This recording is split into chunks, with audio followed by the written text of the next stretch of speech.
اے میری قوم کے لوگوں، اسلام قبول کر لو۔ وَاتْرَكُوا اللَّاتَ وَالْعُزَّىٰ تُفْلِحُونَ، لات منات عزا کو ترک کر دو، چھوڑ دو، فلاح پا جاؤ گے۔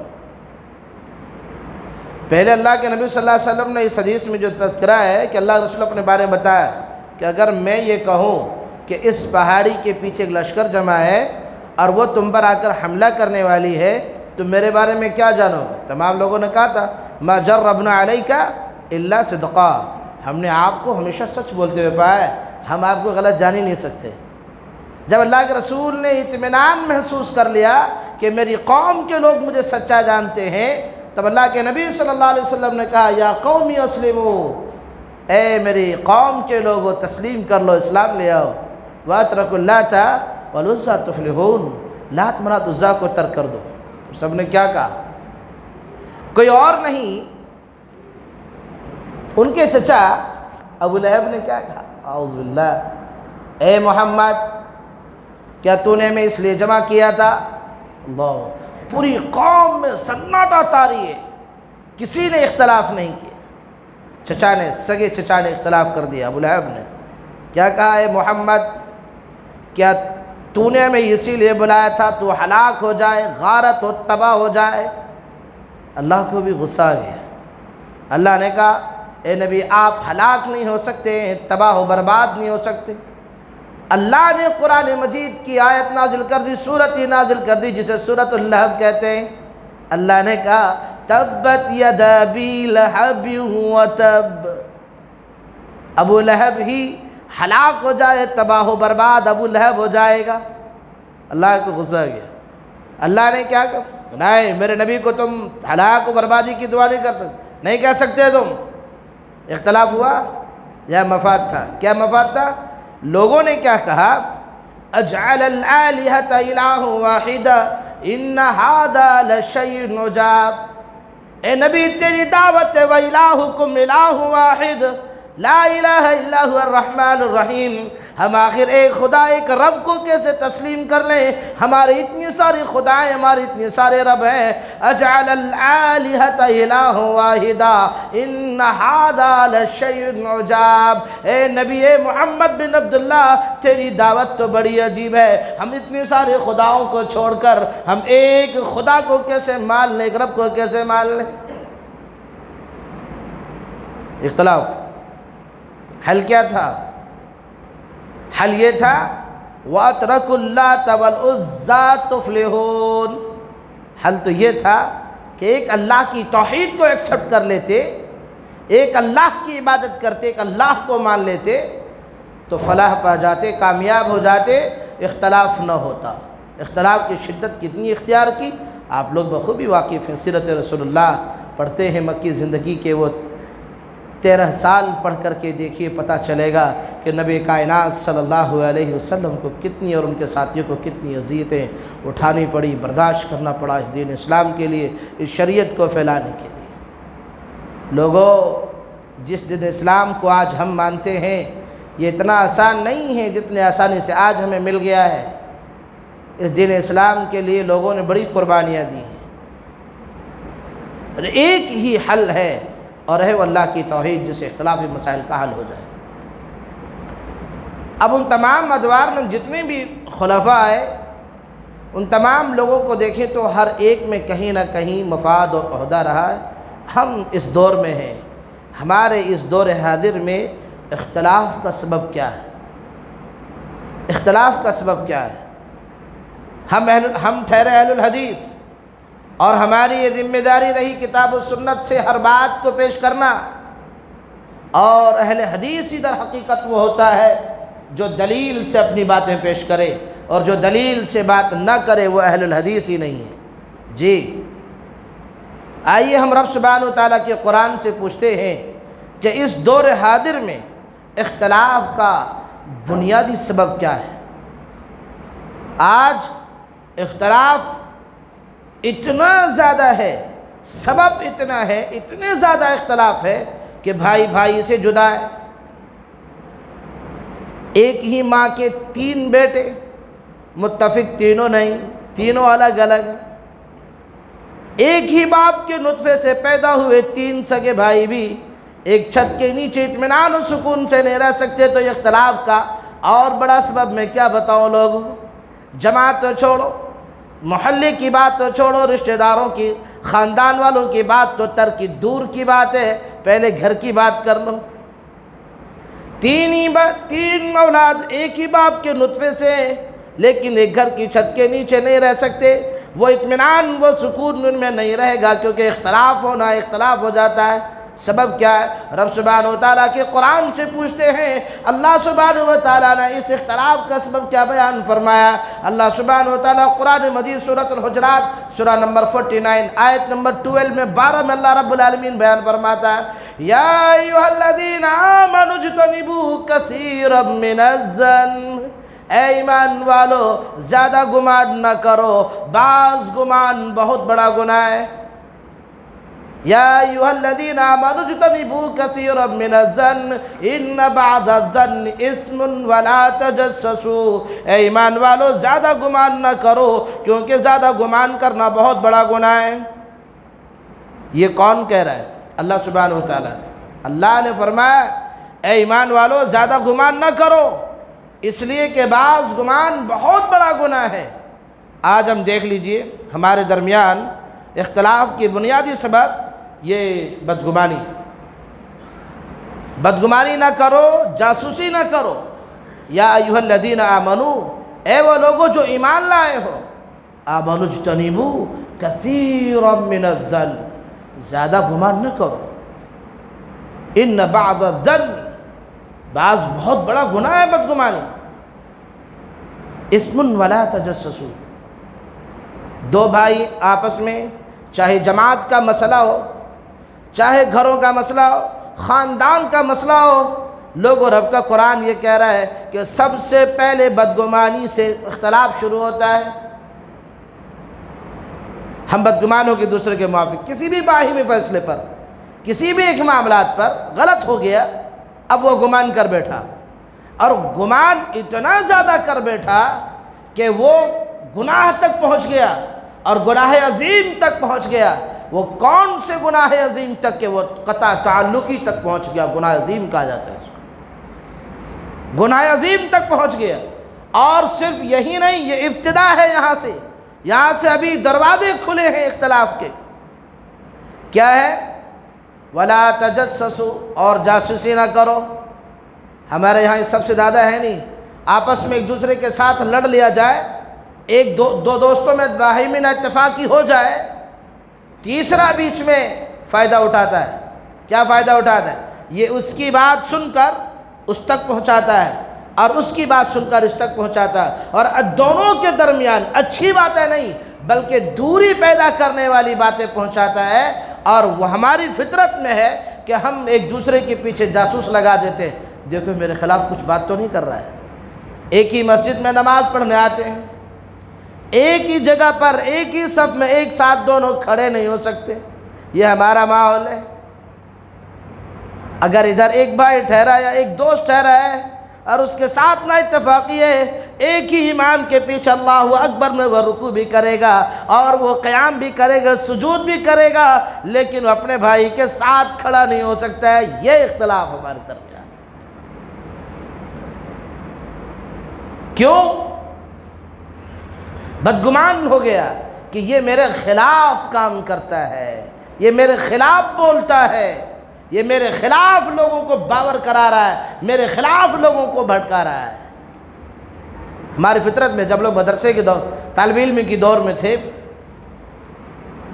یا آپ لوگوں نے بھی پڑھا ہی ہوگا، آپس میں جب 2 دوستوں درمیان اتفاق ہو جاتی ہے، ایک بستہ لے کے ادھر بیٹھتا ہے، ادھر بیٹھتا ہے، اور اگر ان کی دوستی کسی کے ساتھ ہو گئی تو ایک دوسرے تو مجھے آپ کے خلاف کچھ بول رہا ہے، ہم یقین کر لیں ہاں میرے خلاف بول رہا ہوگا۔ یہی حال اس وقت ہمارا ہے۔ یہ برائی، یہ خرابی، یہ سبب کہاں سے پیدا ہوا؟ یہ خرابی، یہ برائی بدگمانی سے پیدا ہوا۔ امام الانبیاء جناب محمد الرسول اللہ صلی اللہ علیہ وسلم نے فرمایا، ایاکم والظن فإن الظن اکذب الحدیث۔ اللہ اکبر۔ اللہ کے نبی صلی اللہ علیہ وسلم نے صحیح بخاری مسلم کی روایت میں اللہ کے رسول صلی اللہ علیہ وسلم کی یہ حدیث کے الفاظ اس طرح موجود ہیں۔ اللہ کے نبی صلی اللہ علیہ وسلم فرماتے ہیں تم بدگمانی کرنے سے بچو کیونکہ یہ سب سے بڑی جھوٹی بات ہے، اور تم چوری چھپے کسی کی باتیں نہ سنا کرو۔ چوری چھپے کسی کی سنا مت کرو، بچو اس سے، کیونکہ یہ سب سے جھوٹی بات ہے، اور صرف جھوٹی بات ہوتی تو کافی ہو جاتا، یہ ہلاک کر دینے تک پہنچا دیتی، یہ عمل ہلاک تک لے جاتا ہے۔ بعض لوگ اس طاق میں لگے رہتے ہیں ایک دوسرے کے، بعض آپس میں، کہ کسی طرح اس کا کوئی نقص مجھے مل جائے، کوئی کاغذی کارروائی مل جائے، کوئی معاملہ مل جائے، لوگوں کو دنیا میں ذلیل کرنا تو کرنا ہے۔ بعض لوگوں کا نظریہ تو اتنا خراب رہتا ہے کہ وہ پی ایس تک لے کے چلے جاتا ہے اور وہاں ذلیل اور رسوا کرنے کی کوشش بھی کرتا ہے، بجا کوششیں کرتا ہے۔ ذرا اندازہ لگاؤ کہ ایک بات ہمارے درمیان پیدا ہوگی، کون سی بات؟ آپ لوگ بول کیوں نہیں رہے؟ جمعہ کا خطبہ نہیں ہے، آج سنڈے کا دن ختم ہو گیا، پیر کی رات شروع ہو چکی ہے، ابھی جمعہ آنے ٹائم ہے۔ مول صاحب برابر ہے نا؟ امام صاحب بات کر سکتے ہیں نا؟ یہ لوگ درس کے درمیان سوال جواب ہوتا ہے، اللہ رسول صلی اللہ علیہ وسلم کا طریقہ کار رہا۔ ہاں، تو کون سی بات ہمارے درمیان پیدا ہو جانے سے اختلاف سب سے پہلے پیدا ہوتا ہے؟ ماشاءاللہ، اللہم یبارک فیکم وعلمکم ونفع بکم الاسلام والمسلمین۔ اللہ ان کے لیے برکت دے، ان کو یاد رہا، اتنی جلدی بھول گئے۔ ہاں، تو بدگمانی پہلا سبب کیا ہے؟ اگر یہ بدگمانی پیدا ہو جائے، بڑے سے بڑے قبائل کو بھی یہ اختلاف میں مبتلا کر سکتا ہے اور خون ریزی تک کا معاملہ پیش کرا سکتا ہے، صرف یہ اختلاف، بدگمانی اگر پیدا ہو جائے۔ اب اگر بدگمانی پیدا ہو گئی تو اس کے بعد جو دوسرا عمل سب سے زیادہ مہلک اور خطرناک ہوتا ہے وہ ہوتا ہے چغل خوری۔ آپ کہیں گے یہ کیسا؟ نوٹ کریے، پوائنٹ ٹو پوائنٹ بولنے کی کوشش کر رہا ہوں کیونکہ وقت بہت کم ہے، باتیں بہت ساری آپ کو پیش کرنا ہے۔ چغل خوری کیا ہے؟ چغل خوری میں مسلمانوں کے باہمی تعلقات کو بگاڑنے والے، اچھا پہلا ہم سبب سن لیں کہ اگر ہم چاہتے ہیں کہ ہمارے درمیان یہ بدگمانی کا معاملہ پیدا ہی نہ ہو، بدگمانی نہ ہو، اگر اصحاب اکرام رضی اللہ عنہم کے درمیان اگر کوئی معاملہ ایسا پیش آتا، کوئی بات ایسی پہنچتی تھی تو وہ خود پہلے فیصلہ کر لیتے، اور اگر فیصلہ نہ ہو سکتا تھا تو رسالت مآب صلی اللہ علیہ وسلم کی خدمت میں حاضر ہوتے اور اس مسئلے کا حل کرا لیتے، ہے نا؟ حل کرا لیتے تھے۔ آج ہماری کیا ذمہ داری ہے کہ ہم کہاں اپنے مسئلے کا حل کراتے ہیں، کہاں جاتے اپنے مسئلے کے حل کے لیے؟ تو یہ سبب ہے اور اس کا علاج ہے۔ علاج یہ ہے کہ اگر ہم چاہتے ہیں کہ ہمارے مسئلے کا حل اور اختلاف کا خاتمہ ہو جائے تو ہمارے لیے ضروری ہے فردوہ الی اللہ والرسول، اللہ اس کے رسول کی طرف لوٹ جانا، اللہ اس کے رسول کی طرف، ہمارا مسئلہ حل ہو جائے گا، اختلاف ختم، بدگمانی ختم ہوگا۔ جو کرنا چاہے بدگمانی ختم کر سکتا ہے، اور اگر جس کے درمیان ہوا ہے اسی سے ملاقات کر کے اپنی بدگمانی ختم کر لو، اس کی بھی دور کرو، اپنی بھی دور کرو۔ ابھی 2 دن قبل خود میرے ایک دوست کے ساتھ ایک معاملہ ایسا ہوا، ہم کئی دوست ہیں، ہمارے ایک دوست میں سے ایک دوست نے یہ کہہ دیا، باہمی کچھ بات ہوئی، کسی مسئلے پر کچھ بات ہوئی، اور انہوں نے کہہ دیا کہ اب آپ جب تک ان سے تلافی نہیں کریں گے، آپ سے شیخ آپ کی طرف دیکھیں گے دیکھنے، اور اس بات کا مجھے علم ہی نہیں۔ واللہ یہ میں کوئی مثال مردہ نہیں دے رہا ہوں، بنفس نفیس میں موجود ہوں اس مسئلے کا، جمعے کی دن کی بات۔ یہ بات جب مجھ تک پہنچی کہ آپ نے فلاں کے بارے میں ایسی ایسی بات کہی، فلاں نے کہی ہے، میں نے کہا اللہ اکبر، کتنی عقل ماری گئی ہے ہماری، جس نے بات کہی ہے اس کو خود نہیں پتا کہ میں نے یہ کہا ہے، کسی کے بارے میں نے کہا ہے مجھے خود نہیں معلوم، یہ انہوں نے کسی دوستی کے مابین کچھ بات پیش کر دی، کہہ دی، یہ ان کا معاملہ تھا، میرا نہیں۔ تو اب اگر وہ صرف اسی چیز کو دل میں رکھ لیا جائے کہ اس نے ایسا، انہوں نے ایسا کہہ دیا، انہوں نے ایسا کر دیا، اب اگر دوری ہو جائے تو نہ اتفاقی بڑھے گی گھٹے گی۔ ہاں، فوری طور پر رجوع کیا، فلاں بن فلاں، مجھ تک آپ کے متعلق یہ بات پہنچی ہے کہ آپ کو کسی نے کوئی بات پہنچائی ہے، کیا یہ بات صحیح ہے؟ کہا کہ ہاں یہ بات صحیح ہے، فوری طور پر رجوع ہو گیا. الحمدللہ اختلاف بنیادی بدگمانی فی الفور ختم ہو گیا فوری طور پر. اچھا، اور اس کی سب سے بڑی جو سبب ہے، سب سے بڑا جو معاملہ ہے، انسان کو تب سب سے زیادہ گمان پیدا ہو جاتا ہے جب اس کے پاس، ہم لوگ نہیں سمجھ رہے ہیں؟ ہاں بس سمجھ میں آ گئی، ماشاءاللہ بڑے اشارے پہ سمجھتے ہیں آپ لوگ. ہاں، جس کے پاس یہ آ جائے پھر تو قوم کا اس سے بڑا کوئی رہبری نہیں ہو سکتا ہے، اس سے بڑا کوئی صادق نہیں ہو سکتا ہے، اس سے بڑا کوئی عادل نہیں ہو سکتا ہے. صحیح بول رہا ہوں غلط بول رہا ہوں؟ جس کے پاس ہے، پورے قبیلے میں سب سے بڑا عادل وہی ہے، پورے خاندان میں سب سے بڑا سچا وہی ہے، پورے خاندان میں سب سے بڑا حاکم وہی ہے جس کے پاس یہ نہیں ہونا چاہیے، انا نہیں آنا چاہیے. اگر یہ کبر آ گئی، اللہ کی قسم یہ لوگوں یاد رکھو، رب کعبہ کی قسم ہے، یہ ربا والی جو چادر ہے، یہ قبر والی جو چادر ہے، یہ رضا صرف اللہ سبحانہ و تعالیٰ کی ہے. جس نے بھی رب سبحانہ و تعالیٰ کی چادر کو ہاتھ لگانے کی بھی کوشش کی، کعبے کے رب کی قسم ہے، بڑے سے بڑا جابر سے جابر بادشاہ بھی اس زمین میں دھسا دیے گئے، وہ کبھی بھی اللہ سبحانہ و تعالیٰ کے مقابلہ نہیں کر سکتے. انا نہیں آنا، گھمنڈ نہیں آنا، کوئی بھی ہو چھوٹا یا بڑا، معاملات ہو فی الفور رجوع کر لیں، اختلاف ختم، بدگمانی ختم. اب جب بدگمانی ہوتی ہے تو چغل خوریاں شروع ہو جاتی. مسلمانوں کے باہمی تعلقات کو خراب کرنے میں، آپس میں تعلقات کو خراب کرنے کے جو کام ہے، ایک ہے چغل خوری کرنا، یعنی ایک آدمی کی بات سن کر دوسرے تک پہنچانا اور اس کی بات سن کر پہلے تک پہنچانا، تاکہ دونوں کے درمیان تعلقات خراب ہوں. اسی طرح دو بھائیوں کو یا دو خاندانوں کو یا دو کاروباریوں کو یا دو رشتہ داروں کے درمیان یا دوستوں یا قبیلوں کے درمیان یا فریقوں کے درمیان یا ملکوں کے درمیان یا ایک دوسرے کے خلاف بھڑکانے کا کام کرنا، یہ چغل خور کا کام ہے. یہ اتنا بڑا گناہ ہے، یہ عمل ہم کرتے نہیں کرتے ہیں. یہ بیماری پہلے ہم نے سنا تھا کہ یہ شیطان کا کام تھا، لیکن اب یہ شیطان والا کام بنی نوع انسان ابن آدم کر رہا ہے، اور اس گناہ کو وہ گناہ ہی تصور نہیں کرتا ہے. چغل خوری کرنے کو گناہ مانتا ہی نہیں، اس کے تصور میں بھی نہیں ہے کہ وہ چغل خوری کر رہا ہے، گناہ ہے. نہیں، اس کو لگتا ہی نہیں کہ یہ گناہ ہے. یہ سمجھ رہا ہے کہ میں جو کر رہا ہوں وہ سچی ہے، جو میں کر رہا ہوں وہ صحیح ہے، میں حق پر ہوں. آئیے حدیث دیکھتے ہیں، اللہ کے نبی صلی اللہ علیہ وسلم نے اس کے بارے میں کیا فرمایا. امام الانبیاء جناب محمد رسول اللہ صلی اللہ علیہ وسلم کے ساتھ ابن عباس رضی اللہ عنہ روایت کرتے ہیں کہ نبی کائنات صلی اللہ علیہ وسلم نے فرمایا، انہما لیعذبان وما یعذبان فی کبیر، اما احدہما فکان یمشی بالنمیمۃ واما الاخر فکان یمشی لا یستنزہ من بولہ. ابن عباس رضی اللہ عنہ روایت کرتے ہیں کہ رسول اللہ صلی اللہ علیہ وسلم دو قبروں کے پاس گزرے تو آپ نے ان دونوں کو آپ نے فرمایا ان دونوں کو عذاب دیا جا رہا ہے.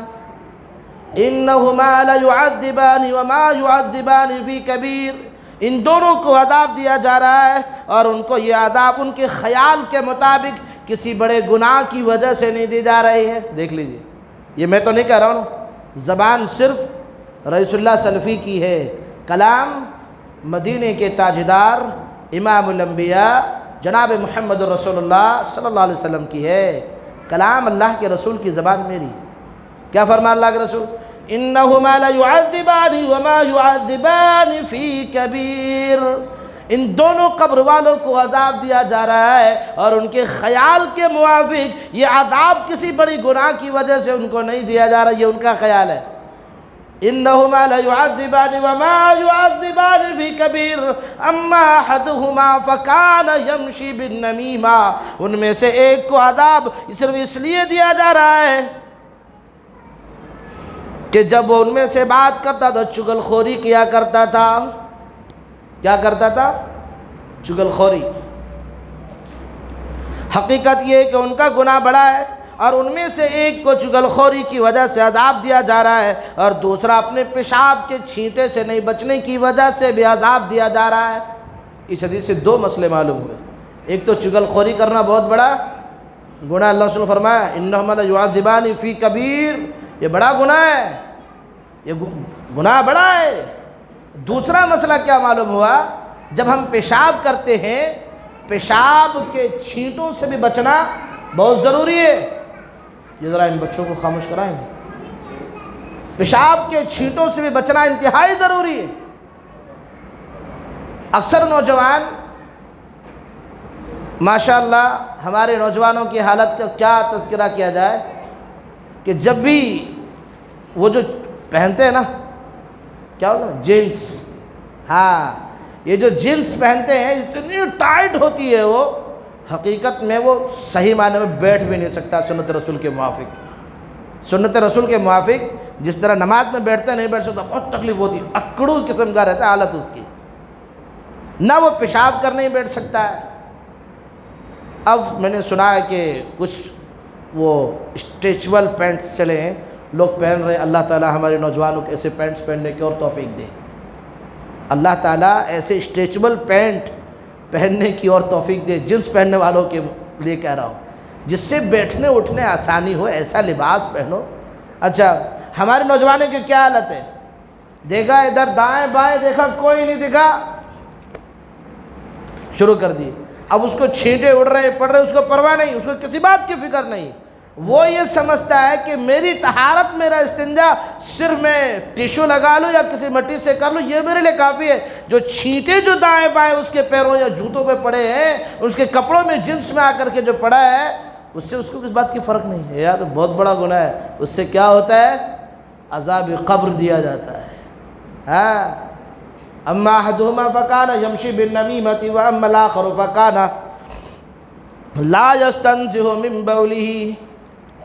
ہاں، بات سمجھ میں آ گئی، بات سمجھ میں نہیں آئی، پیشاب کے چھینٹے سے بچنا بہت ضروری ہے، اسے معمولی مت سمجھیے، وہ جتنا باریک دکھتا اتنی زیادہ خطرناک ہے۔ اور یاد رکھ لو کہ چغل خوری کرنا اتنا بڑا گناہ ہے، رسول کائنات صلی اللہ علیہ وسلم نے فرمایا لا يدخل الجنت نمام، چغل خوری کرنے والا جنت میں داخل نہیں ہو سکتا ہے۔ لا يدخل الجنت نمام، چغل خوری کرنے والا جنت میں چلے جائے گا۔ تو ہماری جو حالت ہے اس وقت ہمارے معاشرے کا، ہمارے جو حالات ہیں وہ کتنا پاکیزہ اور مطہر ہے۔ یہ حدیث کب اللہ کے رسول نے فرمایا؟ اندازہ لگاؤ لوگوں، یہ حدیث اللہ کے نبی صلی اللہ علیہ وسلم اپنے دور میں جو سب سے بہترین دور ہے، صحابہ کی موجودگی میں اللہ کے نبی صلی اللہ علیہ وسلم یہ حدیث بیان کر رہے ہیں۔ یہ اس بات کا اشارہ ہے، یہ اندیشہ ہے کہ صحابہ اگر یہ خرابی تم میں رہی، اللہ کی قسم تم بھی جنت میں نہیں جا سکتے ہو۔ یہ کس دور میں اللہ کے نبی نے حدیث بیان کی، صحابہ کو اللہ کے رسول نے بیان کیا، جب اتنا پاکیزہ اور مطہر دور، جو ہر اختلاف کا خاتمے کے لیے امام الانبیاء صلی اللہ علیہ وسلم موجود تھے۔ اور آج ہماری دور میں نہ ہم علماء کی قدر کرتے ہیں، نہ ائمہ کا عزت و احترام کرتے ہیں، نہ علماء سے ہم رجوع کرتے ہیں، تو اس دور میں ہمارا کیا حال ہوگا؟ جبکہ آدمی آج کل کی برائی کرنے والے لوگ، چغل خوری کرنے والے لوگ، غیبت کرنے والے لوگ برائی کو برائی تصور ہی نہیں کرتے، تو بتاؤ، اندازہ لگا لو کہ ہمارا کیا حال ہوگا۔ ہم جنت میں کتنی آسانی سے چلے جائیں گے، ہماری وجہ سے دوسرے کے تعلقات خراب ہو رہے، رشتہ داریاں ٹوٹ رہی ہے، اللہ کے ہمیں فکر بھی نہیں ہے۔ اللہ کے نبی صلی اللہ علیہ وسلم نے فرمایا لا يدخل الجنت قطات، تو جنت میں داخل نہیں ہو سکتا ہے جو رشتے ناطے کو توڑنے والا کام کرے۔ ایک مرتبہ اللہ کے رسول صلی اللہ علیہ وسلم کے پاس ایک صحابی آئی، جنت کے بارے میں ذکر ہے میں کر دوں۔ ایک صحابی آئی، بوڑھی تھی، اللہ کے رسول صلی اللہ علیہ وسلم میرے حق میں دعا کر دیجئے کہ میں جنت میں چلی جاؤں۔ اللہ کے نبی صلی اللہ علیہ وسلم مزاح کر رہے تھے۔ اللہ کے نبی نے فرمایا یا ام فلاں، تو جنت میں نہیں جا سکتی ہے، تو بوڑھی ہے، جنت میں نہیں جا سکتی۔ وہ روتے واپس جانے لگی، کیا سمجھی؟ اللہ کے رسول کہہ رہے ہیں میرے بارے میں کہ میں جنت میں نہیں جاؤں گا۔ ڈر کس بات کی؟ کہ اللہ کے رسول نے کہا ہے کہ میں جنت میں نہیں جاؤں گا۔ اللہ کے رسول مذاق کر رہے ہیں، ابھی حقیقت تذکرہ نہیں کیا اللہ کے رسول نے، ابھی اللہ کے رسول مذاق کر رہے ہیں، علمی مذاق۔ آج ہم مذاق کیسا کر لیتے سمجھ میں آ رہی ہے ہمارے مذاق کرنے کے، میں آگے تذکرہ کروں گا۔ خالی جنت میں نہیں جا سکتے کا تذکرہ سنتے ہوئے رونے لگی، اور روتے بھی جا رہے۔ عورتوں کا رونے کا عالم کیا، اس دور کی عورتوں کا معاملہ الگ تھا، اب کی عورتوں کا دور الگ ہے رونے کا۔ اگر یہ روئے تو 4 گھر کے لوگ جمع ہو جائیں، اور وہ روئے تو سوا اللہ کے کوئی اور نہ سن سکے۔ ہاں یہ معاملہ تھا، وہ روتے ہوئے جانے لگی۔ اللہ رسول صلی اللہ علیہ وسلم نے ایک صحابی کو بھیجا، جا کے بلا کے لے کر کے آؤ، کہ اللہ کے رسول نے آپ کو دوبارہ بلایا، کیا تم رو کیوں رہی ہو؟ واپس آئی، اللہ کے رسول صلی اللہ علیہ وسلم نے پوچھا کہ رو کیوں رہی ہو؟ کہ اللہ کے رسول میں اس لیے رو رہی ہوں کہ آپ نے یہ کہا کہ میں جنت میں نہیں جا سکتی ہوں۔ رونے کا عالم کیا تھا، وجہ کیا تھی کہ میں جنت میں نہیں جا سکتی۔ اللہ کے رسول صلی اللہ علیہ وسلم نے فرمایا جنت میں بوڑھی کا کیا کام ہے، جنت میں وہ جائیں گے جو جوان ہوں گے۔ جب تو جنت میں جائے گی تو جوانی کے عالم میں جنت میں جائے گی، 30-33 سال کی عمر ہوگی جب جنت میں داخل کی جاؤ۔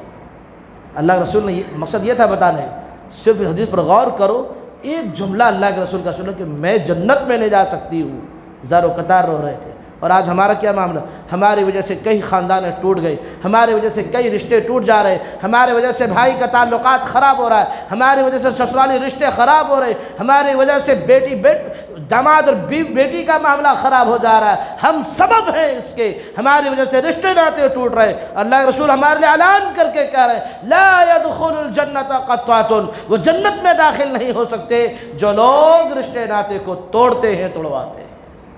اللہ کے رسول نے اتنی بڑی بات بیان کی، ہمیں اس بات کا فکر ہے نہیں ہے۔ ایک اور بڑے گناہ کا تذکرہ کر لیں، پوائنٹ نمبر 3۔ کتنی بات اب تک میں نے بتایا؟ 2۔ تیسری بات نوٹ کر لیجیے، اللہ تعالیٰ نے اہل ایمان کو ایک دوسرے کے مخالفت میں غیبت کرنے سے منع فرمایا۔ کیا کرنے سے؟ غیبت کرنے سے۔ میں بہت بڑے پوائنٹ کا تذکرہ کر رہا ہوں، اگر ایک پل بھی اگر آپ ادھر ادھر ہوئے تو بات نکل جائے گی۔ ارشاد باری تعالیٰ ہے قرآن مجید کی سورۃ الحجرات کی آیت نمبر 12 ہی چل رہا ہے، وَلَا يَغْتَبْ بَعْضُكُمْ بَعْضًا أَيُحِبُّ أَحَدُكُم مَّن يَأْكُلَ لَحْمَ أَخِيهِ مَيْتًا فَكَرِهْتُمُوهُ وَلَا يَغْتَبْ بَعْضُكُمْ بَعْضًا، اور تم میں سے کوئی شخص کسی دوسرے کی غیبت نہ کرے۔ کیا تم میں سے کسی کو یہ بات پسند ہے کہ اپنے سگے مردار بھائی کا گوشت کھائے؟ وَلَا يَغْتَبْ بَعْضُكُمْ بَعْضًا أَيُحِبُّ أَحَدُكُمْ أَن يَأْكُلَ لَحْمَ أَخِيهِ مَيْتًا، اور تم میں سے کسی کو یہ حق نہیں ہے کہ کسی بھائی کی غیبت کرو، کسی دوسرے سے اس کی غیبت کرو۔ اور کیا تم یہ پسند کرتے ہو غیبت کرنے والے لوگوں کہ تم اپنے سگے مرے ہوئے مردار بھائی کا گوشت کھاؤ؟ أَن يَأْكُلَ لَحْمَ أَخِيهِ مَيْتًا فَكَرِهْتُمُوهُ، تم مرے ہوئے مردار بھائی کا گوشت کھاؤ تو تم انکار کر دو گے کہ میں سگے بھائی کا گوشت کیسا کھا سکتا ہوں؟ فَكَرِهْتُمُوهُ، انکار کر دو گے، نہیں کھا سکتا۔ یہ اللہ کہہ رہا ہے۔ اب ذرا غور کر لیں، اللہ تعالیٰ نے فرمایا کہ غیبت کرنا ایسا ہی ہے جیسے مرے ہوئے مردار بھائی کا گوشت کھانا ہے۔ صحیح بول رہا ہوں غلط بول رہا ہوں؟ قرآن تو یہی کہہ رہا ہے نا۔ اب ذرا ہمارے اس معاشرے کا، ہمارے اس ماحول کا، ہمارے اس شہر کا، ہم خود اپنے گھروں کا ہم جائزہ لیں۔ ہم ذمہ دار ہیں نہیں، مکلف ہیں، کسی اور کا چھوڑو، ہم خود کا جائزہ لے لیں۔ کس کا؟ خود کا جائزہ لے لیں کہ غیبت کیا کر رہے ہیں ہم۔ ہاں، غیبت کہاں کر رہے ہیں؟ غیبت کر رہے نہیں کر رہے ہیں؟ غیبت کے بارے میں سمجھاتا ہوں کہ غیبت کس کو کہتے ہیں، پہلے یہ جاننا ضروری ہے نا، تب بات سمجھ میں آئے گی کہ غیبت کیا ہے۔ نبی کریم صلی اللہ علیہ وسلم کا ارشاد گرامی ہے غیبت کرنے والوں کے متعلق، من اکل لحم اخیہ فی الدنیا قرب له یوم القیامہ فیقال کلہ میتا کما اکلتہ حیا فیأکلہ ویقلہ ویصیح۔ قیامت کے دن جس آدمی نے غیبت کر کے اپنے بھائی کا گوشت دنیا میں کھایا ہے، قرآن مجید کے موافق، قرآن مجید کی آیت کے سیاق کے موافق، جس آدمی نے غیبت کر کے اپنے سگے مردار بھائی کا گوشت دنیا میں کھایا ہے، من اکل لحم اخیہ فی الدنیا قرب لہ یوم القیامہ، قیامت کے دن میدان محشر میں اس بھائی کا گوشت اس غیبت کرنے والے شخص کے پاس لایا جائے گا۔ قرب لہ یوم القیامہ فیقال لہ کلہ میتا کما کلتہ حیا، فرشتے کہیں گے یہ لے تیرے مردار بھائی کا تو گوشت کھا، ایسا جیسے دنیا میں تو نے زندے میں اپنے بھائی کا گوشت کھایا ہے۔ نوچ نوچ کے اپنے بھائیوں کا گوشت کھانے والے لوگوں، آؤ قیامت کے دن بھی فرشتے تمہارے سگے بھائی کا گوشت تمہارے سامنے لا کر کے پیش کریں گے۔ اللہ کے رسول نے فرمایا فَيُقَالُ لَهُ كُلُّهُ مَيْتًا كَمَا أَكَلْتَهُ حَيًّا، فرشتے کہیں گے جس طرح تو نے مردار بھائی کا گوشت دنیا میں کھایا ہے، آج تو قیامت والے دن بھی تو آج اپنے بھائی کا گوشت ایسا ہی کھائے گا۔ فَيَأْكُلُهُ وَيَأْكُلُهُ وَيَصِيحُ، جب وہ کھائے گا تو اس گوشت کے کھانے کی وجہ سے اس کے چہرے پھٹ جائیں گے، یہ کلے، یہ چہرے، یہ دانت، سب کچھ ہڈیاں نظر آنے لگیں گی، پھٹ جائے گا، لوگوں پھٹ جائے گا۔ ابو ہریرہ رضی اللہ عنہ روایت کرتے ہیں کہ رسول اللہ صلی اللہ علیہ وسلم نے ارشاد فرمایا، صحابہ نے رسول اللہ صلی اللہ علیہ وسلم سے پوچھا، اللہ کے رسول صلی اللہ علیہ وسلم کے صحابہ موجود تھے، ابو ہریرہ راوی حدیث ہیں، پوچھتے ہیں اللہ کے رسول اتدرون ما الغیبہ، اللہ رسول نے ارشاد فرمایا اتدرون ما الغیبہ، صحابہ کو پوچھا، اب آپ سے میں پوچھ لوں، آپ بتائیں کہ غیبت کیا ہے؟ صحابہ کو اللہ رسول نے پوچھا اتدرون ما الغیبہ، کیا تمہیں پتہ ہے کہ غیبت کیا ہے؟ صحابہ نے کہا واللہ اعلم برسولک، اللہ اس کے رسول ہی بہتر جانتے ہیں۔ کون بہتر جانتے ہیں؟ اللہ اس کے رسول بہتر جانتے ہیں۔ صحابہ نے یہ کہا کہ اللہ اس کے رسول ہی بہتر جانتے ہیں۔ آپ صلی اللہ علیہ وسلم نے فرمایا ذکرک اخاک بما یکرہ، تم اپنے بھائی کا ذکر اس چیز کے ساتھ کرو جسے وہ ناپسند کرتا ہو۔ ذکرک اخاک بما یکرہ، اپنے بھائی کا تذکرہ کسی کے سامنے اس چیز کے ساتھ کرو، اس بات کے ساتھ کرو جسے وہ ناپسند کرتا ہو۔ غیبت یہ ہے، غیبت یہ ہے۔ اب صحابہ کہنے لگے، پوچھا گیا اس کے بارے میں جو کچھ کروں یا جو کچھ کہوں؟ صحابہ نے کہا اللہ کے رسول اگر ہم اپنے بھائی کے بارے میں اگر کچھ کہہ رہے ہیں، اللہ کے نبی اگر وہ بات حقیقت میں سچی ہے، سچے واقعات جھوٹ نہیں بول رہے ہیں، اگر وہ بات حقیقتاً اس میں موجود ہو تو آپ صلی اللہ علیہ وسلم نے فرمایا کان فیہ ما تقول فقد اغتبتہ فقد بہتہ، جو بات تم کہہ رہے ہو حقیقت میں اگر وہ بات اس میں موجود ہے، اسی کو تو غیبت کہتے ہیں، اسی کو غیبت کہتے ہیں، اور جو بات اگر اس میں موجود نہ ہو جو تم کہہ رہے ہو اسے تو بہتان کہتے ہیں۔ اب سمجھ میں آئی غیبت کس کو کہتے ہیں؟ ناپسندیدہ کام کون سا ہے؟ مثال کے طور پر میں اپنی مثال دوں، میں آؤں اور میں نے کسی کو برا بھلا کہہ دیا، گالی دی، جبکہ دینا نہیں ہے، شباب المسلم فسوق و قتال کفر، کسی مسلمان کو گالی دینا قتل کرنا کفر ہے۔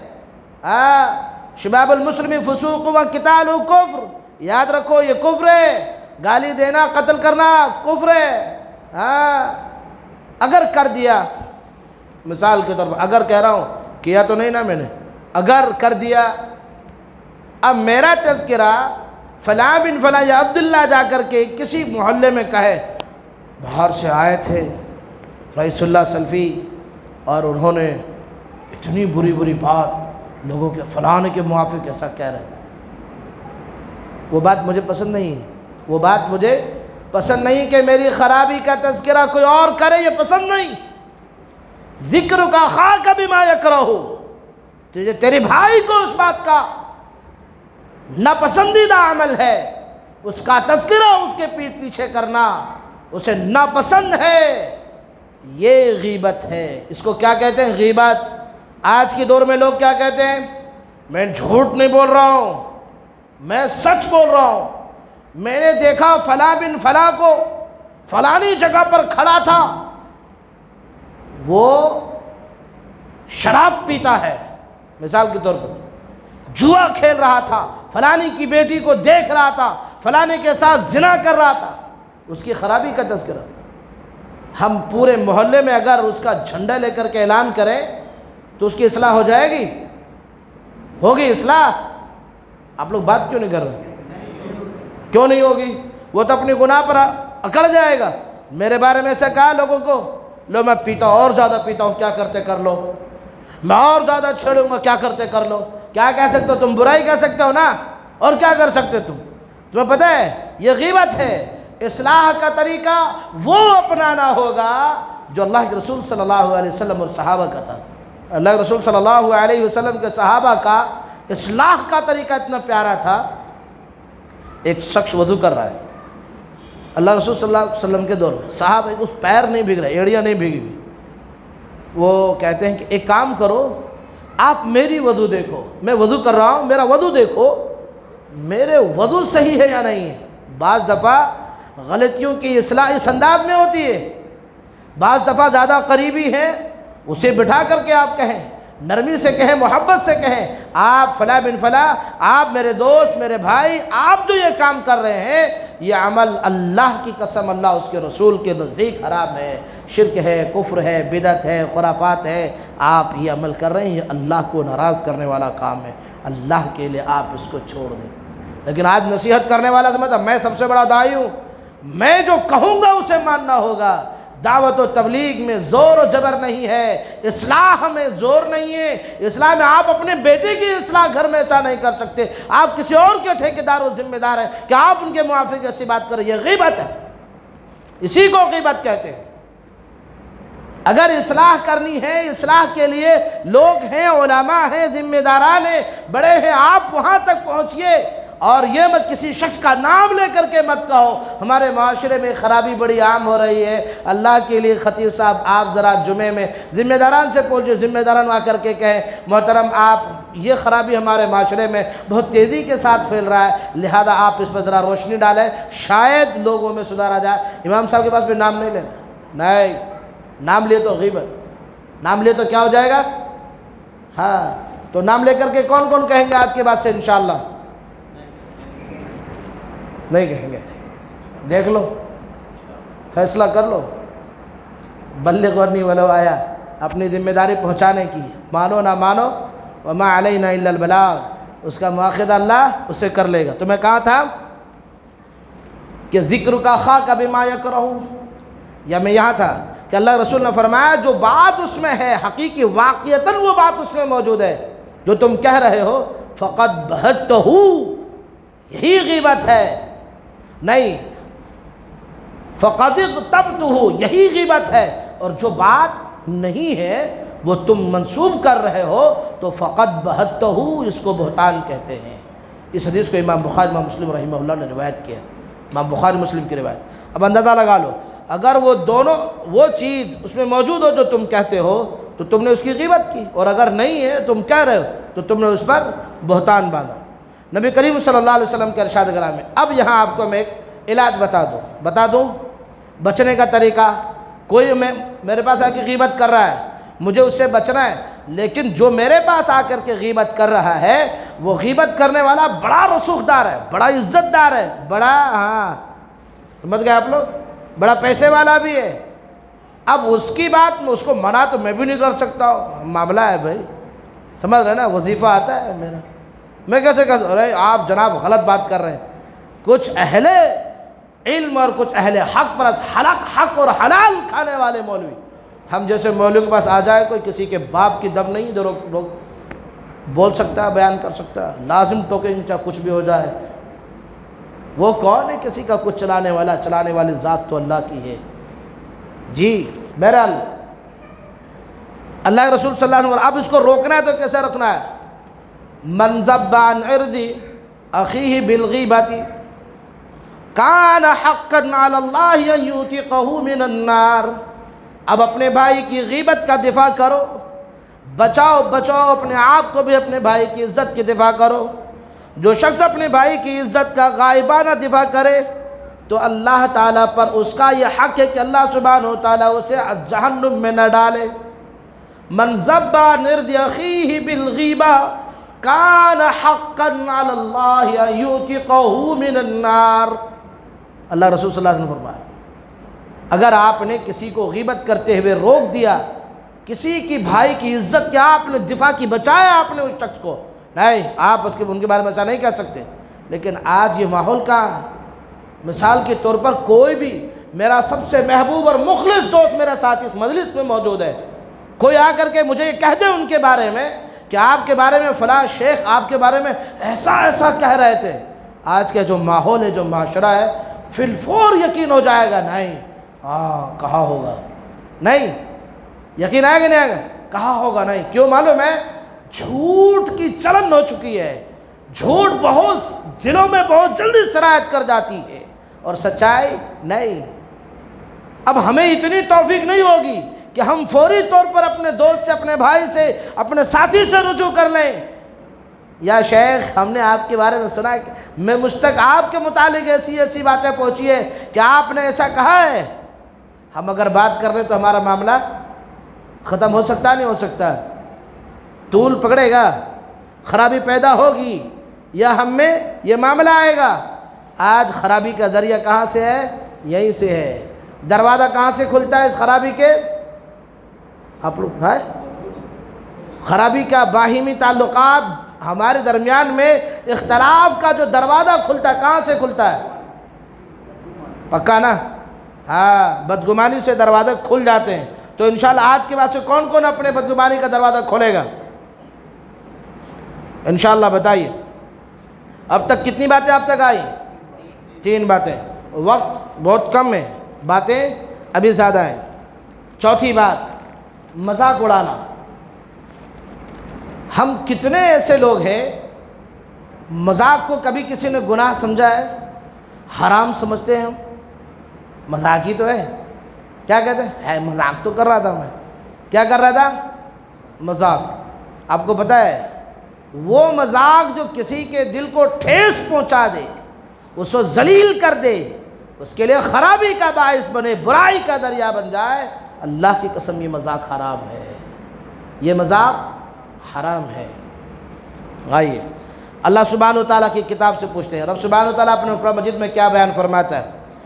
یا ایھا الذین آمنوا لا یسخر قوم من قوم عسى ان یکونوا خیرا منہم ولا نساء من نساء عسى ان یکن خیرا منہم۔ اے ایمان والو، کوئی قوم کسی قوم کا مذاق نہ اڑائے۔ یا ایھا الذین آمنوا لا یسخر قوم من قوم عسى ان یکونوا خیرا من انفسہم۔ اے ایمان والو، کوئی قوم کسی قوم کا مذاق نہ اڑائے، ممکن ہے کہ وہ لوگ ان سے بہتر ہو۔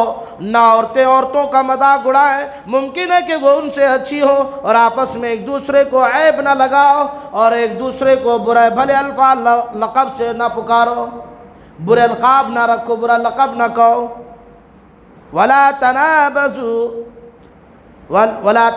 أَنفُسَكُمْ بِالْأَلْقَابِ وَلَا تَنَابَزُوا بِالْأَلْقَابِ، آپس میں ایک دوسرے کو برے لقب سے نہ رکھو، برے لقب نہ پکارو۔ یہ ماحول گاؤں کا ہے، ہمارے بنگیر کا۔ کون ایسا شخص ہے جس کا پورے معاشرے میں، ماحول میں، مسجد میں جتنے مصلی ایک ہی نام سے کون بلایا جاتا ہے؟ کوئی اپنا ہاتھ اٹھا سکتا ہے جس کا صرف ایک ہی نام ہو، اس کے دوسرا نام کوئی ہے ہی نہیں پکارنے کے؟ دیکھ لو، میں جو تذکرہ کر رہا ہوں اللہ کی قسم ایمان کو جوڑ دینے والی بات ہے۔ 2 نام سب کے، اللہ سبحانہ وتعالیٰ کے یہاں اس کے صحیح نام کے ساتھ پکارا جائے گا یا برے نام کے ساتھ؟ اب مثال دے دوں میں، اب میرا کوئی دوست ہو اور انتہائی کالا ہو، اور ہم اس کو کہیں چاند آ گیا، چاند آ رہا ہے، چاند بھائی، مذاق اڑاتے ہیں نا؟ ہم کیا سمجھتے ہیں کہ یہ مذاق ہے، کیا سمجھتے ہیں ہم؟ آپ کو پتہ ہے ان کو کتنی تکلیف ہوتی ہے؟ اذا مسلم حلال ہے حرام، کسی مسلمان کے دل کو تکلیف پہنچانا حلال ہے حرام، جانتے سب ہے، علم ہے، کریں گے وہی جو شیطان کو پسند ہے، نہیں کریں گے وہی جو شیطان کو پسند ہے۔ اللہ نے کہا وَلَا تَنَابَزُوا بِالْأَلْقَابِ، برے لقب نہ رکھو۔ ہم ایک ہی صف میں نماز پڑھنے والے لوگ ہیں، ایک آدمی کا ایک نام نہیں ہے، فیصلہ کر لو، فیصلہ کر لو کہ ہم حلال کر رہے ہیں یا حرام۔ پھر ہم کیا آرزو رکھتے ہیں کہ ہم جنت میں چلے جائیں گے۔ کہاں چلے جائیں گے؟ جنت میں کون جائے گا؟ حلال کام کرنے والا، حرام کام کرنے والا؟ ہاں، ہم جو کر رہے ہیں وہ حلال کام ہے یا حرام؟ جو ہمارا معاشرہ ماحول ہے، ہمارا جو ماحول ہے حلال کاموں کا ہے حرام کاموں کا؟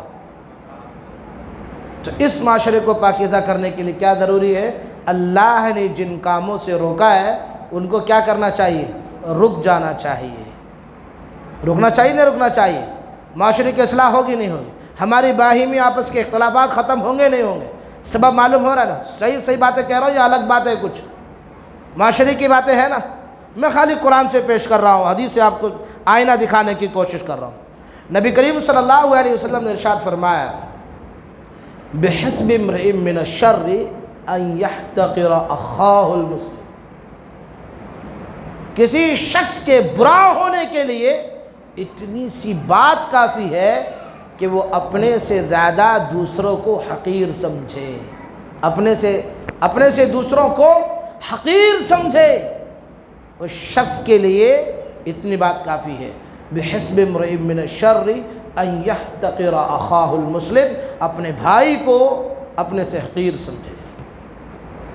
سمجھ رہے؟ حقیر چھوٹا سمجھنا، میں ہی بڑا ہوں، سمجھ میں آ رہی نا بات؟ اتنی بات کافی ہے اس شخص کے برا ہونے کے لیے، اتنی ساری دلائلوں کی ضرورت نہیں، اتنی سی بات کافی ہے۔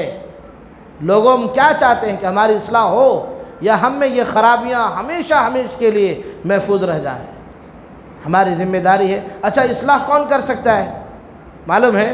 جو ایمان والے ہیں۔ نصیحت کون حاصل کر سکتے ہیں؟ جو مومنین ہیں۔ اللہ نے کیا فرمایا؟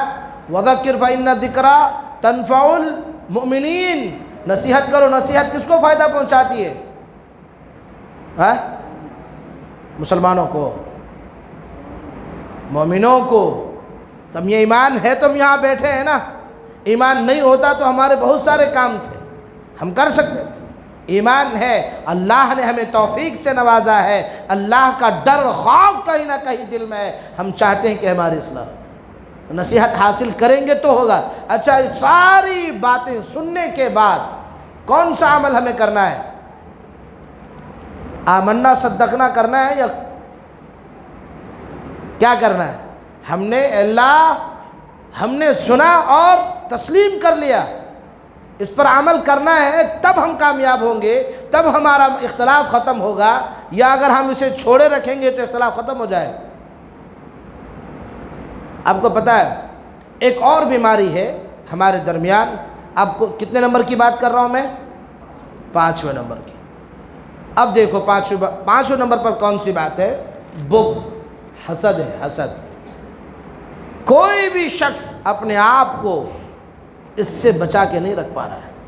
بغض و حسد سے ہم پاک ہیں؟ ہمارے دلوں میں لوگوں کے موافق اتنے زیادہ بغض و حسد ہے، اگر کوئی اچھا لباس پہن لے، کیا بول رہا ہوں، اچھا لباس پہن لے، ہمارے ہاں یہ ہے نا، یہ اس کی دھڑکن کیا ہوتی ہے؟ تیز ہو جاتی ہے، نفس مارنے لگتا ہے، اتنے اچھا لباس پہن رہا ہے، ہوتی نہیں ہوتی؟ اچھی سواری لے لے، اچھا کھانا کھا لے، اچھا لباس پہن لے، اچھے گھر میں رہنے لگے، برداشت ہوتا ہے ہمیں؟ ہوتا ہے؟ ہمارے دلوں میں بغض و حسد ہے، اور یہ بغض و حسد انتہائی خطرناک چیز ہے۔ یاد رکھیں رسول اللہ صلی اللہ علیہ وسلم فرمایا لا تحاسدوا ولا تباغضوا ولا تجسسوا ولا تحسسوا ولا تناجشوا كونوا عباد اللہ اخوانا۔ اللہ کے نبی صلی اللہ علیہ وسلم نے فرمایا تم ایک دوسرے سے بغض نہ رکھو، نہ باہمی حسد کرو، نہ جاسوسی کیا کرو، نہ ہی چوری چھپے کسی کی گفتگو کو سنا کرو، اور کسی چیز کی قیمت کو بڑھانے کے لیے بولی بھی مت لگاؤ، اور تم سب اللہ کے بندے اور بھائی بھائی بن کر کے رہو۔ تم سب اللہ کے بندے اور بھائی بھائی بن کر کے رہو۔ مجھے ایک بات یاد آ گئی، یہ جو صف میں بار بار غور کر رہا ہوں، دیکھ رہا ہوں، اس صف سے یاد آ گئی، یہ صف جو ہے ہمارے دلوں کو جوڑنے والی صف ہے۔ کون سی ہے؟ دلوں کو جوڑنے والی۔ لیکن انصاف سے بتاؤ کہ آج مسجدوں کو، مساجدوں کے صفوں کو دلوں کے جوڑنے والا سامان ہم نے بنایا، اسے توڑنے والا۔ بھائی میں کوئی بڑی بات تو نہیں کر رہا، توڑنے والا بنا لیا۔ کیوں؟ اصحاب محمد صلی اللہ علیہ وسلم کوئی عراق کا ہے، کوئی ملک شام کا ہے، کوئی یمن کا ہے، کوئی مکہ کا ہے، کوئی مدینے کا ہے، کوئی بدو عربی ہے، ان میں کوئی فرق کر پاتے تھے کہ یہ ایک نہیں ہے، ان میں اختلاف ہے؟ کالے کو گورے سے، گورے کو کالے سے، چھوٹے کو بڑے سے، بڑے کو چھوٹے سے، ہے فرق تھا ان میں؟ وہ لوگ کون تھے؟ وہ لوگ کون تھے؟ میں بات کر رہا ہوں آپ لوگوں سے، تقریر نہیں، بات کر، کون تھے وہ لوگ؟ مسلمان تھے نہیں تھے، مومن تھے نہیں تھے، ایک ہی ماں کے پیٹ سے پیدا ہوئے تھے۔ یہ دلوں کی جوڑنے کی جگہ ہے۔ جب ہمارے قدم سے قدم ملیں گے تبھی دل جڑیں گے، اور جب ہماری انگلیاں ملی رہیں گی تو یہ جو ریاکاری کا جو سلام ہے نا، عام السلام علیکم دیکھ کر کے سامنے السلام علیکم، پلٹتے ہی دل میں اس کی خرابی پیدا ہو جائے۔ آخری ڈینجر آدمی نے بچ کے رہنا، ایسے بولتے، ہماری فطرت ہے یہ ریاکاری کا سلام۔ کسی شاعر نے کہا ہے، ایک رنگ دو رنگی چھوڑ دے، دو رنگی چھوڑ دے ایک رنگ ہو جا، دو رنگی چھوڑ دے ایک رنگ ہو جا، سراسر سنگ ہو کہ موم ہو جا۔ ابو داؤد کی روایت ہے، دو رخ والے چہرے والے لوگوں کو سخت ترین عذاب دیا جائے گا، انگار کی کینچیوں سے ان کی زبانیں کاٹی جائیں گی، ان کے ہونٹیں کاٹے جائیں گے انگار کی کینچیوں سے۔ جہنم ایک عذاب کے گڑھا ہے، اس کے بعد بھی وہاں اور عذاب کہ ان کے ان ہونٹوں کو، زبانوں کو کھینچ کر انگار کی کینچیوں سے کاٹا جائے گا، کیونکہ اس کے دو چہرے، دو رخ چہرے والے تھے۔ اس لیے ہرگز نہیں، ایک ہی چہرہ ہونا چاہیے، سامنے جیسا اور پیٹھ پیچھے بھی ویسا ہی رہنا چاہیے، دو چہرے والے نہیں۔ تو ہمارے دلوں میں جو حسد ہے، بغض ہے، ہماری ذمہ داری ہے کہ ہم اس بیماری کو ختم کر لیں، بچائیں اپنے آپ کو، بہت ضروری ہے، ورنہ ہم اس حسد اور بغض کی وجہ سے کامیاب نہیں ہو سکتے۔ ایک روایت میں، بڑی طویل روایت ہے، وقت بہت کم ہے، کہ اللہ کے رسول صلی اللہ علیہ وسلم نے فرمایا، یہ حسد، یہ بغض والی ایسی بیماری ہے، تمہاری نیکیوں کو وہ ایسا کاٹ دیتی ہے جیسے استورے سے بالوں کو اڑا دیا جاتا ہے۔ اندازہ لگا لے، ایک آدمی حسد بہت کرتا ہے، بغض بہت، حسد ہے اس کے دلوں میں، اور تہجد کے نماز پڑھتا ہے، وہ قیام و سیام کرتا ہے، وہ روزے بھی رکھتا ہے، قیام بھی کرتا ہے، تہجد گزار ہے، وہ اس کی نیکی کام آئے گی۔ آج ہماری نیکی ہمارے کام کیوں نہیں آ رہی؟ اس لیے کہ ہمارے حسد کی وجہ سے ہماری نیکیوں کو نام اعمال سے اڑا دیا جا رہا ہے۔ اللہ، ہماری نیکیاں ختم ہو رہی ہیں اس حسد کی وجہ سے۔ کیا ہم چاہیں گے کہ یہ حسد ہمارے سینوں میں ایسا ہی رہے؟ اللہ سے دعا کرتے ہیں کہ اللہ ہمارے دلوں کو حسد والی بیماری سے پاک فرما دے۔ جب ہم حسد چھوڑ دیں گے تو ہمارے دلوں کا علاج ہو جائے گا اور ہمارے اعمال درست ہو جائیں گے۔ کتنی باتیں میں نے پیش کی اب تک؟ 5۔ چھٹی بات، قطع تعلقی۔ کسی مسلمان سے محض دنیاوی اعراض اور مقاصد کے لیے قطع تعلقی کر لینا، سلام دعا چھوڑ دینا اور اس سے نفرت کرنا قطعاً درست نہیں ہے، قطعاً درست نہیں ہے۔ نبی کریم صلی اللہ علیہ وسلم نے فرمایا لا تباغضوا ولا تحاسدوا ولا تدابروا وكونوا عباد اللہ اخوانا ولا يجلس لمسلم ان يهجر اخاه فوق ثلاث۔ تم ایک دوسرے سے نہ بغض رکھو اور نہ ایک دوسرے سے حسد کرو اور نہ ہی ایک دوسرے سے پیٹھ پھیرو یعنی چہرہ پھیرو، اور تم سب اللہ کے بندے اور بھائی بھائی بن کر رہو۔ کسی مسلمان کے لیے یہ جائز نہیں کہ وہ اپنے بھائی کو 3 دن سے زیادہ، کتنے دن سے؟ 3 دن سے زیادہ تک چھوڑے رکھے، یہ جائز نہیں۔ کتنے دن؟ 3 دن، یعنی نہ اس سے سلام دعا رکھے اور نہ بات چیت کرے، یہ چھوڑنا ہے۔ اگر ہم اپنے بھائی کو 3 دن تک ہم سلام نہ کریں، بات چیت بند کر دیں اس کے ساتھ، یہ چھوڑنا ہوا۔ اب ذرا اندازہ لگا لو کہ یہ گناہ حلال ہے یا حرام ہے؟ آپ لوگ بہت آہستہ سے بول رہے ہیں، پکا نا؟ کیا یہ عمل ہمیں جنت لے جائے گی؟ ہمارے درمیان ہمارے سگے بھائیوں سے انصاف سے بتانا، دل پر ہاتھ رکھ کر کے، کتنے دن ہو گئے ہمارے سگے بھائیوں سے ہماری بات چیت بند ہے؟ ہاتھ اٹھائیے۔ سگے بھائیوں سے اتنے سارے شریف ہیں آپ لوگ، پھر اس کا نام بھونگیر شریف رکھ دیا جائے۔ آج سے اس شہر کا نام بھونگیر شریف، کیونکہ سارے لوگ ماشاءاللہ شریف ہیں، نہ اتفاقی ہیں ہی نہیں آپ میں۔ اللہ تبارک و تعالیٰ بچا کے رکھے اس شر سے آپ سب کو۔ سگے بھائیوں سے باہمی نہ اتفاقی نہ رکھو، سلام دعا بند مت کرو۔ اگر یہ رکھ لیے، یاد رکھو قیامت کے دن اللہ کے نبی صلی اللہ علیہ وسلم کی سفارش سے نصیب نہیں ہوگی۔ اگر اس حال میں اس کی موت آ جائے کہ اپنے بھائی کو 3 دن سے زیادہ چھوڑے رکھا ہے، وہ اللہ رسول صلی اللہ علیہ وسلم کی سفارش بھی حاصل نہیں کر سکتا ہے۔ اور اللہ رسول صلی اللہ علیہ وسلم نے فرمایا اگر ہماری باہمی نہ اتفاقی ہو گئی، اپنے سگے بھائیوں سے اپنے معاملات خراب ہو گئے، اللہ رسول نے فرمایا وَخَيْرَهُمُ الَّذِي بَيْدَاءُ بِالسَّلَامِ، ان میں سب سے بہترین شخص، سب سے اچھا اور خیر خواہ اور سب سے بہتر وہ ہے جو سلام میں اپنے بھائی کو پہل کرے۔ خَيْرَهُمُ الَّذِي بَيْدَاءُ بِالسَّلَامِ، وہ اپنے بھائی میں سب سے بہتر اور خیر ہے جو سلام میں پہل کرے۔ اللہ رسول صلی اللہ علیہ وسلم کی سلام کرنے کی عادت کیا تھی؟ اللہ رسول صلی اللہ علیہ وسلم کسی کو سلام نہیں کرتے تھے، نہیں اس لیے کرتے کہ میں نبی ہوں، مجھے سب سلام کرنا، میں تمہیں سلام کیوں کروں؟ مجھ پر سلام کرو گے تو سلام بھیجو گے تو اجر ملے گا، میں تم پر سلام بھیجوں تو کیا ملے گا؟ نہیں، اللہ رسول ایسا کرتے تھے۔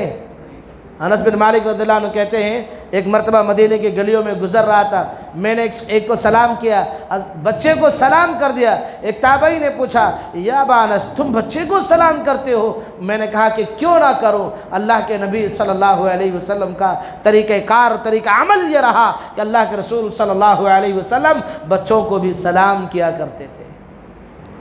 آج ہم بڑے بھائی ہو کر کے چھوٹے بھائی کو سلام کر سکتے ہیں؟ کرتے ہیں؟ عید کا مسئلہ آ جائے، چاند دیکھ لیا مبارکبادی کون دینا؟ ہاں، چھوٹا مبارکبادی بڑے کو دینا، بھیا عید مبارک ہو آپ، چاند مبارک ہو آپ، نہیں، یہ ماحول ہم نے بنا لیا ہے۔ سلام پہلے وہ کرنا ہے، استغفر اللہ، سلام میں کوئی بھی پہل کر سکتا ہے۔ سلام کیا ہے کون بتا سکتا ہے؟ اگر جو آج صحیح معنی میں مول صاحبوں کو چھوڑ کر سلام کا صحیح معنی جو بتا دے گا کہ سلام کیا ہے، انشاءاللہ اسے کچھ نہ کچھ انعام دیا جائے گا۔ سلام کیا ہے بتائیے؟ سلام کیا ہے؟ دعا ہے۔ اور دعا کیا ہے آپ کو معلوم ہے؟ دعا عبادت۔ تو سلام کیا ہوا؟ سلام عبادت، اور عبادت کرنے میں ہم ایک دوسرے کی شکل دیکھیں گے۔ پہل کوئی بھی کر سکتا ہے۔ جواب آپ نے پہلے دیا تھا یا آپ نے؟ دونوں میں سے پہلے جواب کس نے دیا کہ سلام ایک دعا ہے؟ آپ نے۔ انشاءاللہ بعد نماز انشاءاللہ آپ کو انعام دیا جائے۔ اللہ سبحانہ وتعالیٰ سے دعا کرتے کہ اللہ تبارک و تعالیٰ آپ کے علم میں برکت دے۔ یہ بہت ضروری عمل ہے۔ ایک مرتبہ حضرت عمر رضی اللہ عنہ کے بیٹے عبداللہ، اللہ رسول صلی اللہ علیہ وسلم مسجد میں بیٹھے ہیں، سوال پوچھتے ہیں کہ وہ جو کون سا ایسا درخت ہے جس کی ہر وہ چیز کام میں آتی ہے۔ صحابہ ابو بکر صدیق، عمر رضی اللہ عنہ جیسے صحابہ کرام رضی اللہ عنہ کہتے ہیں ہمارے ذہن و دماغ جنگلوں میں چکر کاٹنے لگے، کون سا ایسا درخت ہے؟ اور وہاں حضرت عبداللہ بن عمر رضی اللہ عنہ بیٹھے ہیں۔ اللہ رسول صلی اللہ علیہ وسلم سے پوچھتے ہیں جو بتائے؟ کہا نہیں معلوم۔ اللہ رسول نے کہا وہ کھجور کا درخت ہے۔ عمر رضی اللہ عنہ عبداللہ بن عمر باہر نکلے۔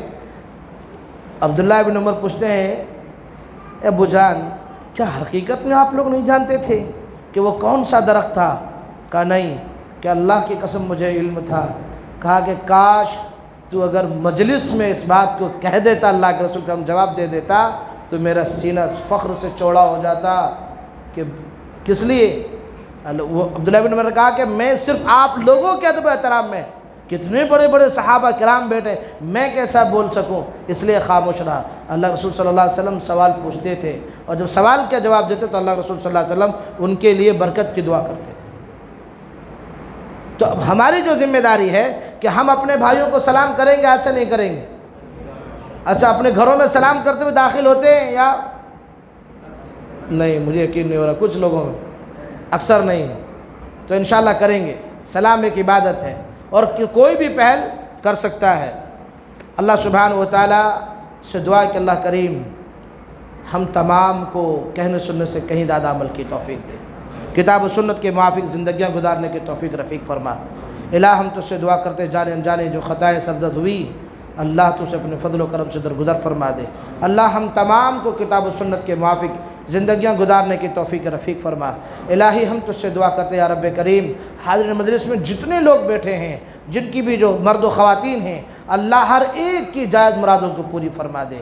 اللہ جو بھی لوگ جس صورت سے پریشان حال ہے، اللہ ان کی پریشانی کو خوشیوں میں تبدیل فرما۔ الہ العالمین مصیبتوں کو خوشیوں میں تبدیل فرما دے۔ اللہ جو بیمار اور بیمارہ ہیں، اللہ ہر ایک کو صحت و کاملہ عاجلہ والمستعملہ عطا فرما۔